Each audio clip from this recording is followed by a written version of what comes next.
자, 이게 2시 기준이에요. 강서구 2시 기준 투표율 37.4%입니다. 자, 저녁 8시까지로 알고 있거든요. 퇴근하고도 투표할 수 있도록 8시까지 투표인 것을 감안한다면 40% 후반 나올 가능성이 높죠. 50%가 넘을 수도 있습니다.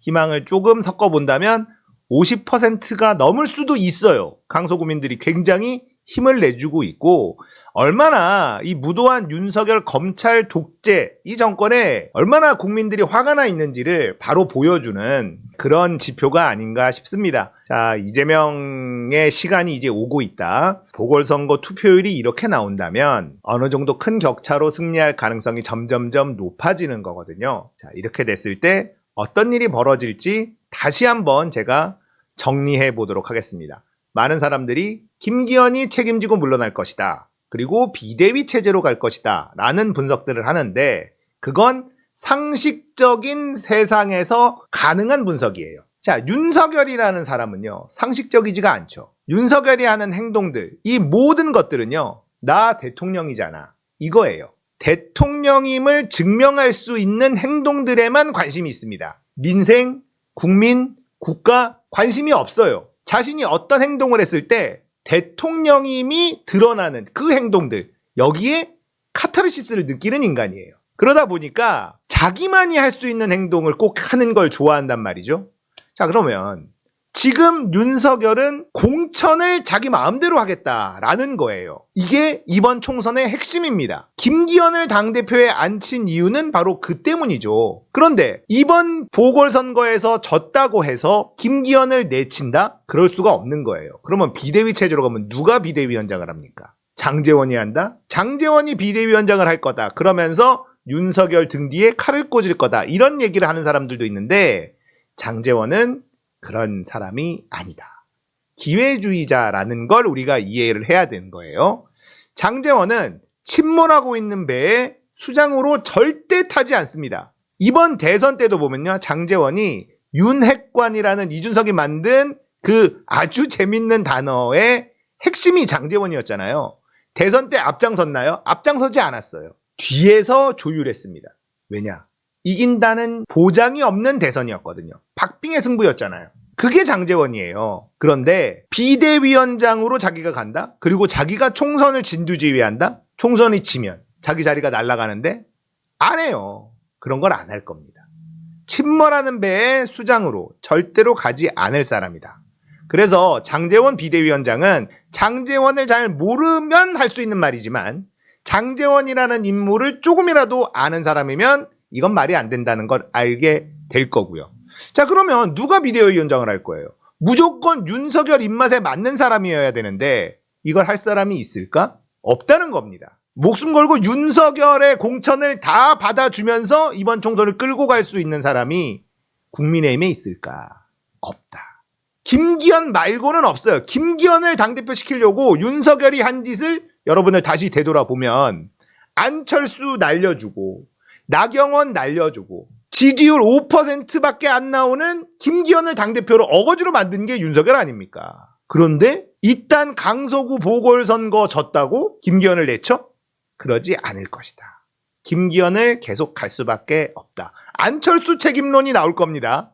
안철수가 막말을 해서 표 다 까먹었다. 이런 소리를 할 거예요. 네.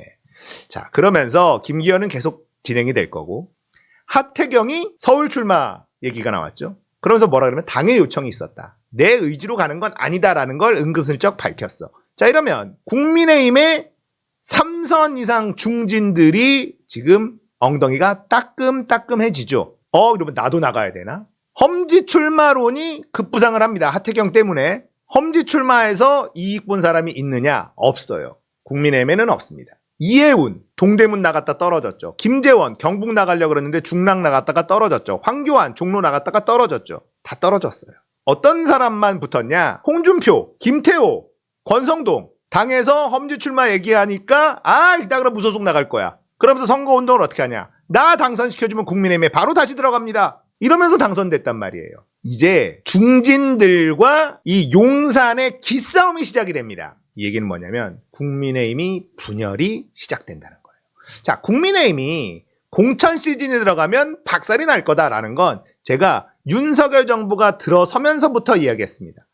그래서 민주당은 투명한 공천 시스템을 만들어서 경선만 제대로 잘 붙여만 줘도 이번 총선 우리가 압승할 수 있다. 우리는 경선서부터 막 축제 분위기야. 민주적인 절차로 후보를 선출해요. 공천이 된다. 자, 그 절차를 밟았는데 안타깝게도 수박이 뽑혔네? 그렇다고 낙선운동을 할 거냐? 아닐 거라는 거예요. 어쨌든 당원과 여론조사로 뽑힌 후보라면 적극적으로 지지는 안 해도 낙선운동 같은 건 하지 않을 거예요. 그 대신에 전국적으로 민주당은 이번 총선 압승해야 된다는 분위기가 막 일어나겠죠. 그런데 반대쪽 국민의힘은 공천 학살이다 뭐다 하면서 난리가 날 거란 말이에요. 저기는 초상집, 여기는 잔치집, 선거 치르다 마나 끝나는 거단 말이죠. 진교훈이 압승을 하면 이재명의 압승인 것이고 이재명의 압승은 결국은 비명계 수박들의 힘이 완전히 쪼그라드는 것이고 이재명의 간판으로 총선 치르면 압승한다라는 분위기가 민주당 내에 쫙 퍼지는 거예요. 자, 지금 가결표 던진 사람들 한 30명 정도 된다고 하잖아요. 한 100여 명이요. 중간지대에 있어요. 이쪽 저쪽 발 살짝 걸쳐놓고 대세가 어디지? 기웃거리는 사람들이 100여 명 된다고요. 이 100여 명이 이재명한테 찰싹 붙는 상황이 연출이 됩니다. 왜냐? 그래야지 총선에서 유리하니까. 어떻게 해서든 총선에서 다시 한번 당선되는 게 지금 현역 의원들의 목표란 말이에요. 박광원 원내대표가 딜을 쳤지만 이재명 대표가 받지 않았어. 그 상황에서 이재명 대표가 체포동의안 부결나게 할 수 있는 아주 쉬운 길 뭐가 있었습니까? 수박들한테 내가 자리 좀 신경 쓰겠다. 이 한마디만 하면 끝나는데 원칙대로 하겠다. 그러니까 가결 난 거 아니에요. 단식 투쟁하고 있는 그 상황에서도 그런 딜을 받지 않는 사람이 이재명이죠. 자, 비명계들은요. 그렇게 가결이 되고 구속영장이 기각되면서 모든 명분이 사라졌어요. 이재명을 공격할 명분이 사라져 있는 이 상황에서 진교훈이 압승을 한다? 이제는 아무 말도 할 수가 없는 겁니다. 자기 살 길을 찾아가야 되는데 탈당할 명분도 없고 이재명한테 다시 붙을 수도 없고 아무것도 못하는 상황이 되는 거예요. 민주당이 깔끔하게 정리가 되죠.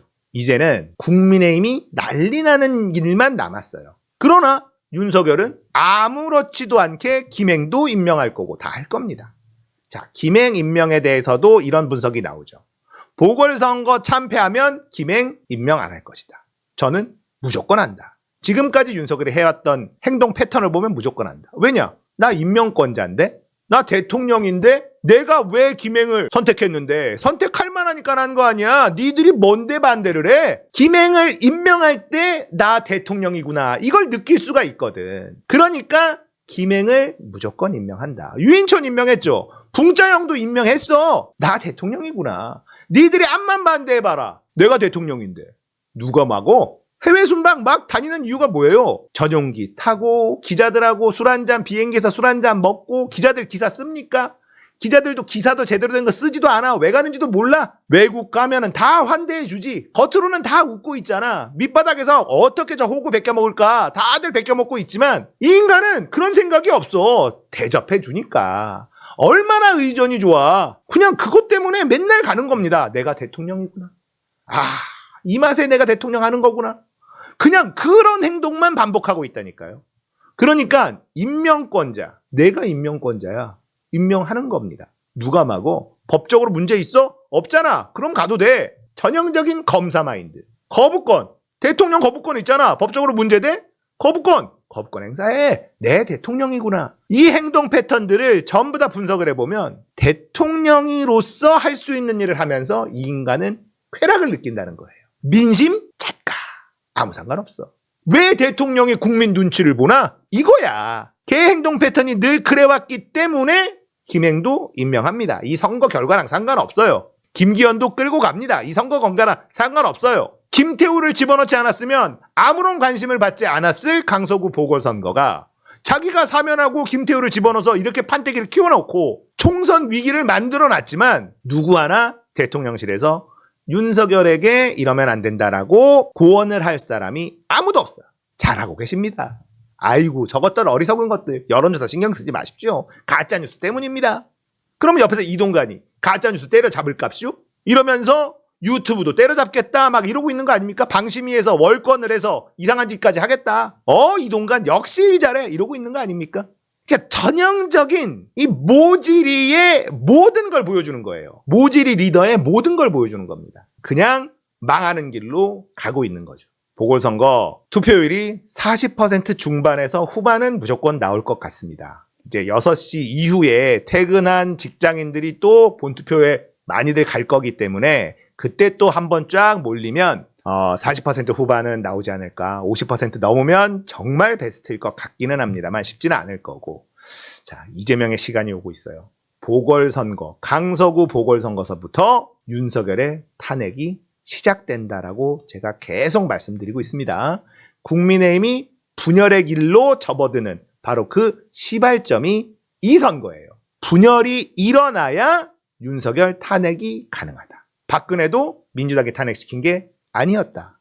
국민의힘이 탄핵시킨 거다. 기억하셔야 됩니다. 이재명의 시간이 옵니다.